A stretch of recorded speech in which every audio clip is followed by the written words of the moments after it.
Hello again. Welcome to the Fantasy Sultans podcast. I'm Tripp Rogers. He is the Hall of Famer Mike Scheck, and we are here to cure your blues, your quarterback, running back, wide receiver blues after week one. The Hall of Famer didn't win his game. I didn't win my game. Yeah, not a good week in the Fantasy Sultans League. My daughter won her game. How? Explain that, please, Hall of Famer. Explain that to me. How? Expect the unexpected, right? I mean, it's not the way. You're right. You're right. No, you're absolutely right. Obviously, the big topic of discussion is obviously the Aaron Rodgers injury and what it's going to mean for the Jets. And more importantly, what's it going to mean to Garrett Wilson, who probably showed us on Monday night why he was one of the top wide receivers taken in the first two rounds. You know, definitely. The Aaron Rodgers injury, the J.K. Dobbins injury is going to be one that really is going to cause some pain. The Cooper Kupp injury is going to cause some pain, although you had enough warning that you could get somebody. But let's face it, Cooper Kupp in most leagues, Mike, went in the first round, and that's an awful, those are some awful big shoes to fill, especially with your first round draft choice if he goes down. And he's gone for 4 weeks. And the hamstring injury, that could be a real lingering injury and a real issue for him as time goes on. Yeah, there's a lot of nagging hamstring injuries going around the NFL in week number one, and that's going to impact your roster. But I think the biggest injury we've got to talk about first is Aaron Rodgers. I mean, this was a team that was Aaron's team from the beginning, and it took a while for the Jets to go all in on Aaron Rodgers. But, you know, they went and they got the pieces. I mean, you're talking about pulling over some Packers receivers, Nathaniel Hackett coming over.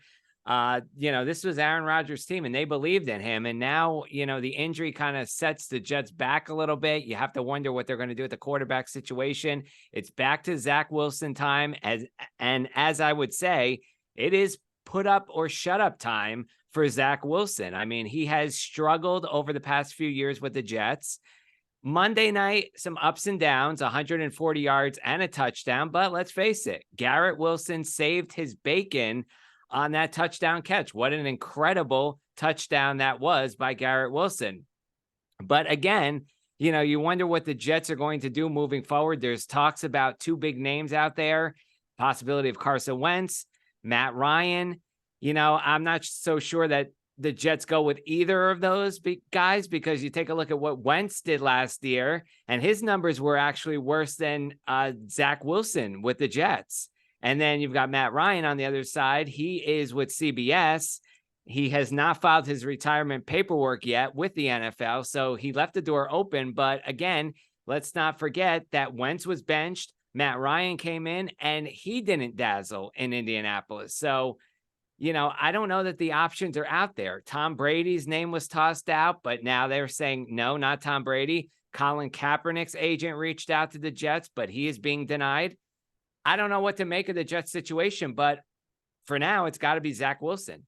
Well, you're right. It is. They've made all the right moves. And if you are a fantasy owner who had, Johnny, I am talking to you, Aaron Rodgers as your 6th round pick. You really have to get yourself a quarterback. Now, one of the things I wanted to talk about is, and this is something that has been talked about in years past. And much as we talk about a streaming defense option, some managers do that. Basically, you go on the waiver wire each week and get a defense that's really strong, that's expected to do well, and you just keep shuffling them in and out. You keep churning them on your roster. Quarterbacks you can do the same thing with, because there are some quarterbacks that have very favorable matchups, but you don't necessarily want to use them every week. So a streaming quarterback might be the way to go, at least until you could find that little sliver of hope or that little nugget of gold. Because again, remember, the top quarterbacks aren't usually taken early on. And let's talk about how well Patrick Mahomes did. And you took him first. probably lost your game on this week. Okay. Not that I'm saying he's going to be bad the whole season, but, that was one. Josh Allen. I mean, let's be realistic. He completed more passes to jet receivers than Aaron Rodgers did. Of course, Aaron Rodgers. Yeah, there you go. But quarterback, you're going to have your off week. Joe Burrow had an awful week too. It's just, I think don't panic at this point because, again, quarterback, one of the things is quarterback is not a position that you saw a lot of people take two quarterbacks. And again, we talked about it during the draft. One of the things that we kind of focused on is the fact that if you have a quarterback with a late bye, why are you taking a second quarterback? You can get your quarterback at some point during the season. You don't need him unless, of course, your quarterback goes down. Then you need a quarterback. But there are a lot of options. And using the Johnny I example, he picked up Matt Stafford. Of course, I play him this week in the Fantasy Sultans League. And what was a huge cushion now has become less than a point. So, but there are quarterbacks out there. And you can get a quarterback. So I wouldn't panic over this. But we'll give you an option along the way because we'll do imports. And again, all imports at this point. I really can't see any exports at this point unless your name is Kadarius Toney. And if you drafted Kadarius Toney, you probably cut him on Friday morning. I don't even think you kept him for the weekend because if you started him, you deserve to lose. Hey, Tripp, while we're talking about the quarterbacks, let's not forget about the rookie quarterbacks and Anthony Richardson having the best debut of all three quarterbacks despite a losing effort.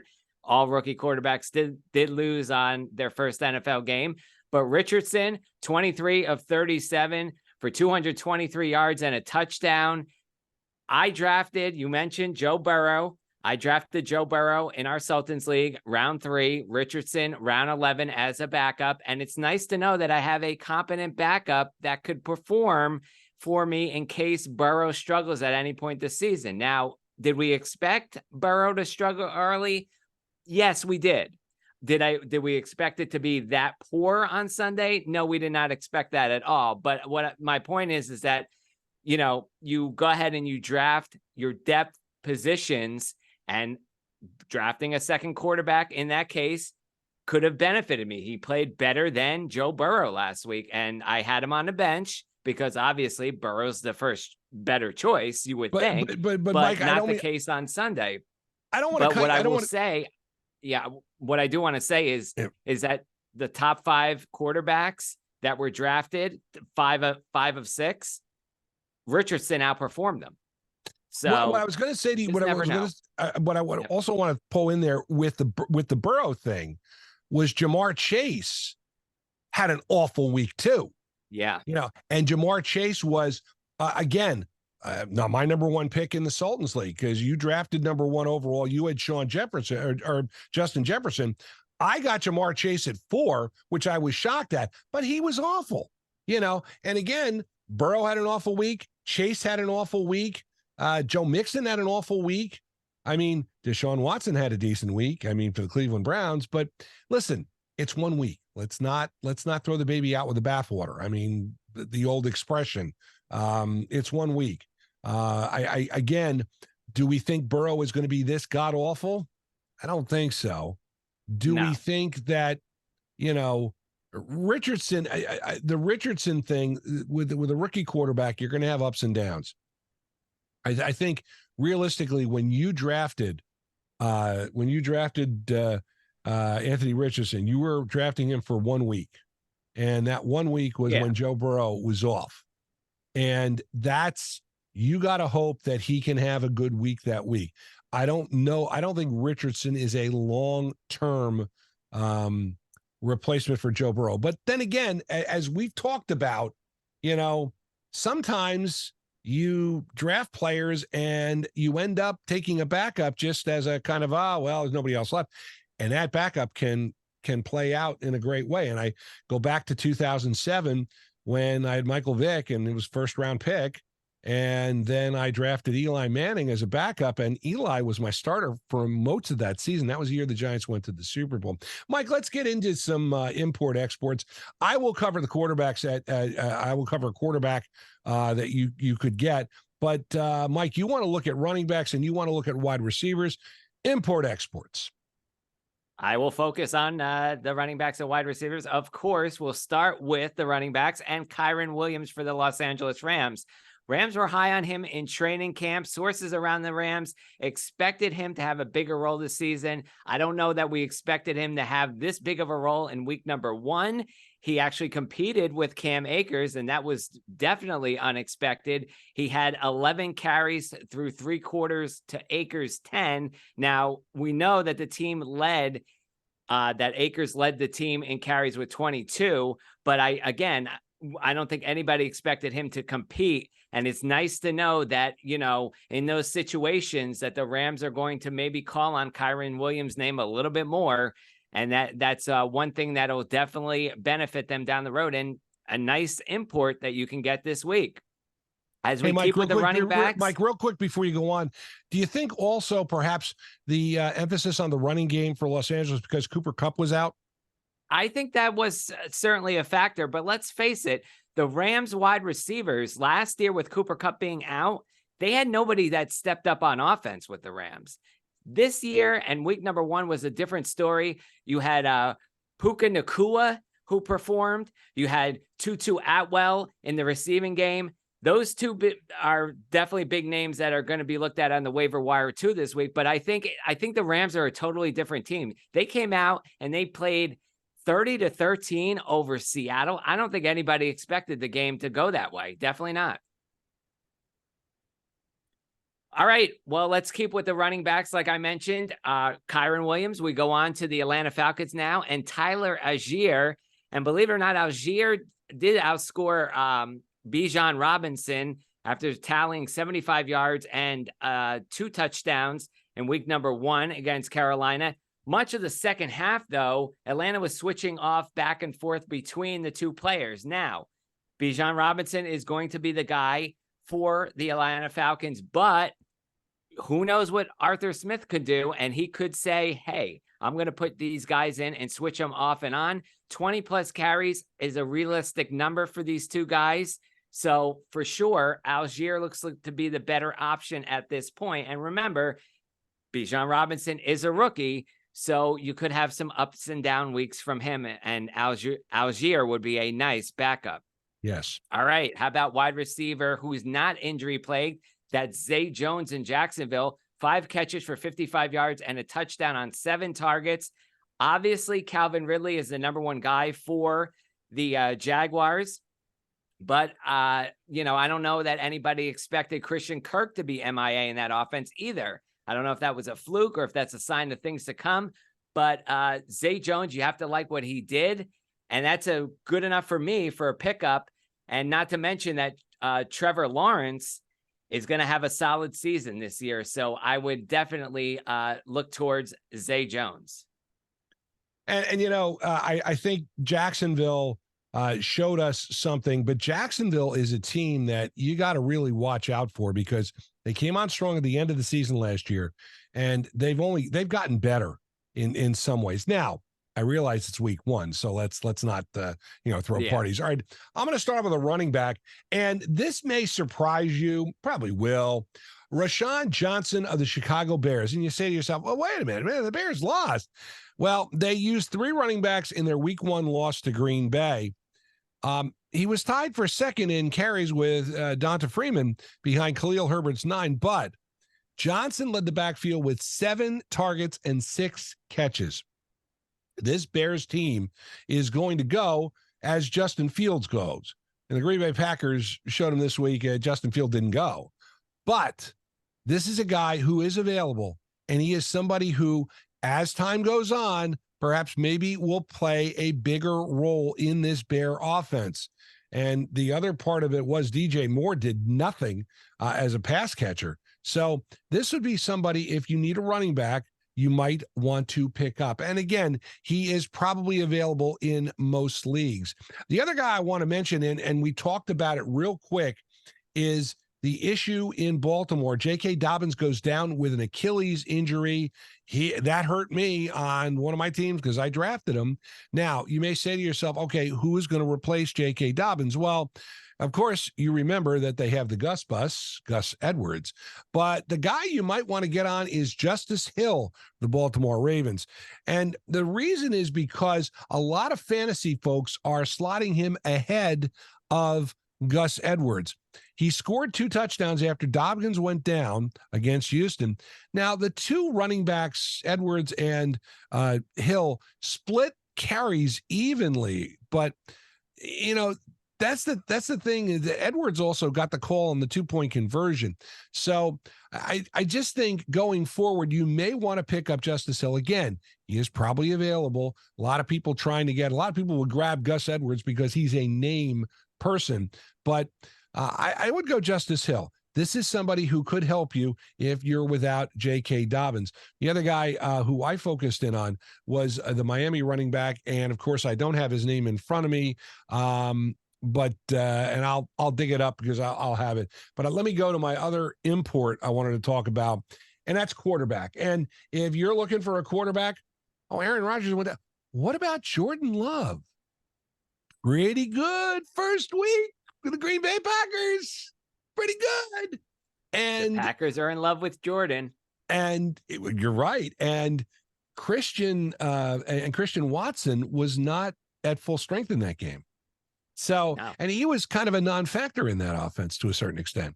So I think Jordan Love might be a quarterback to grab if you're looking for a quarterback because you want somebody, and I would recommend him because I just think he is ready to be that quarterback that you need. But again, think about streaming quarterbacks and that type of thing. Mike, I guess. Well, I know it surprised me, the fact that the Giants did not show up at MetLife Stadium at all, period. But what surprised you most from week 1? Well, I think when you take a look at it, Dallas's defense, that was a huge performance they shut out the Giants 40-0. We didn't expect the Giants to be shut down, but their defense, a lot of people questioned them. I think they were top 3 defense, if not the best defense on the board going into the season.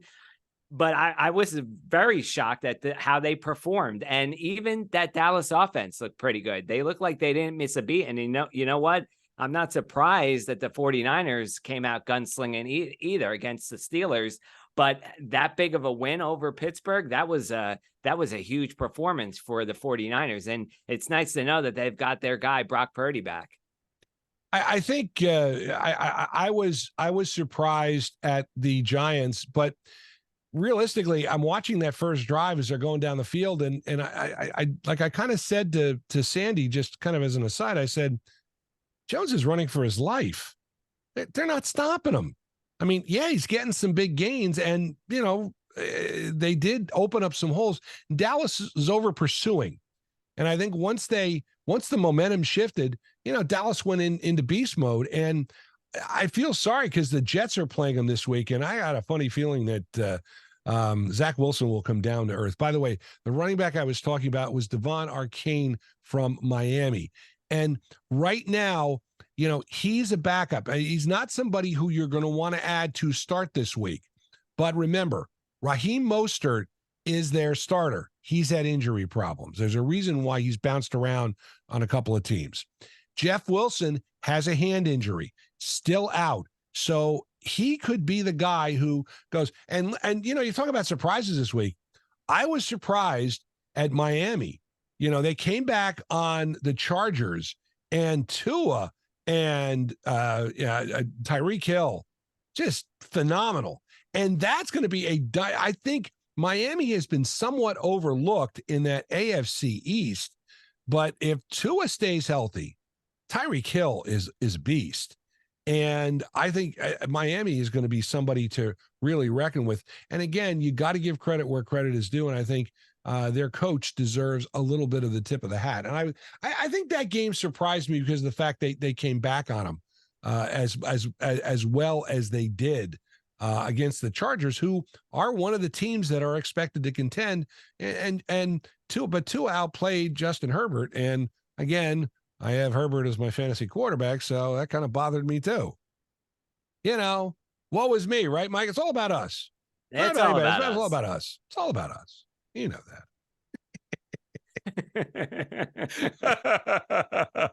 Well, I'll say this too. I mean, Green Bay coming out and performing the way they did. I mean, you talked about Jordan Love. The Bears, they make that big move, with Carolina. They get DJ Moore, and DJ Moore didn't have a big week either. I think that surprised me. Justin Fields, is it little worried about him? I'm not sure if what's going on there. Maybe it's a slow start. We'll have to see how this trends out. I think we'll get an idea through the first 4 games how Field is going to do. But if it's anything like week 1, not a good sign for the Bears either. Oh, I know. You're absolutely right. All right, so that's the Fantasy Sultans for week number 2 of the NFL season.